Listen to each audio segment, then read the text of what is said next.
This, for most people, would be horrendous, but for me, I'm so glad I lost my arm.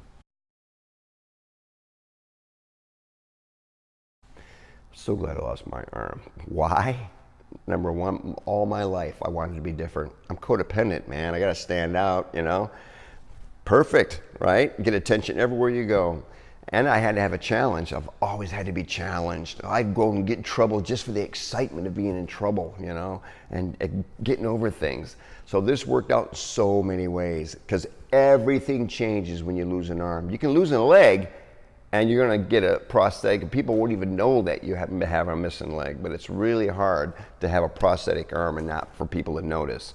So, and I didn't really think this was really offensive to people until I saw this on another man, and then I went, oh my God, I gotta do something about this. This is really freaking people out. So I made these things, okay? Call them Stumpy. Everything I have has a name. My car's name is Godfrey, yeah? And it covers it up, and I made it a little stylish, okay? So it shows a little flush right there or whatever, and then it has the lock it in, and this is actually from a jewelry box. I just cut a band off and I cut it right here in the edge so I can squeeze it together so it fits. And because it locks in like that, it's not gonna fall off. This has a lot of uses. I still go to the drum circle. I've always loved the drum circle at Venice Beach, all right?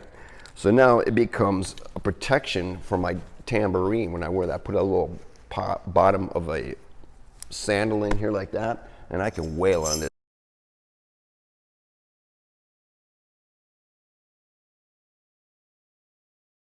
Right? And right there is some Velcro so I can stick my phone on it when I walk around because I don't want to put it in my pocket. I just slide that right underneath the cap right there and stick that in to the Velcro. And there you go. You walk around with it like that, you know? Nice. And we've got more.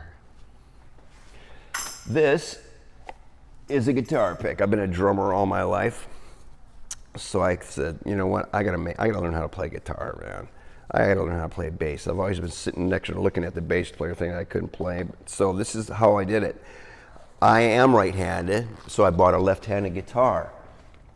And I noticed on heavy metal, people aren't even playing the high strings, so I took the high strings off and just put the two bass strings down the middle, right?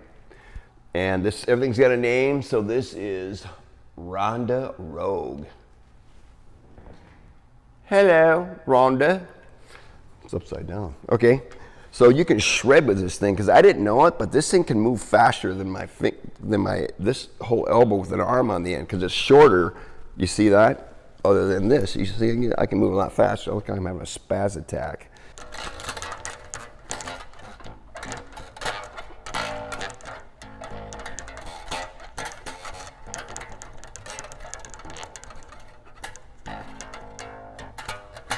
Because you don't need an amp with a bass guitar, you can just lean it against your jawbone right there and you can hear every note all along it. Yeah, tips for the hearing. Okay, so now I write songs and man, I tone that really down so it gets really dark sounding, all right? So I said, I've been playing one-handed for 35 years, right? 37 years actually. So I took a sleeve at the prosthetic lab that I was at in the fall. That's for a child right there, okay? And the tip of it is the female input is where you screw the foot into. So I took a drumstick and I put a bolt, I drilled a hole through the center of it and cut the head off it and threaded it in here. And I thought, wow, for sure, this thing's gonna break, man. And so I tilted the snare edgewise because I can't get quite the right angle on it to get a rim shot because all I wanted was a rim shot. Because if you can get a rim shot when you're playing drums, it cuts through the whole band. Cuts through all the music. So I put it at a little angle, so I'm going to roll that up on here. And the reason I'm doing this is this little silicone tip right there is on there so well. It's part of it. It's got, look at that. See that? And now I can get flams. I can do paradiddles.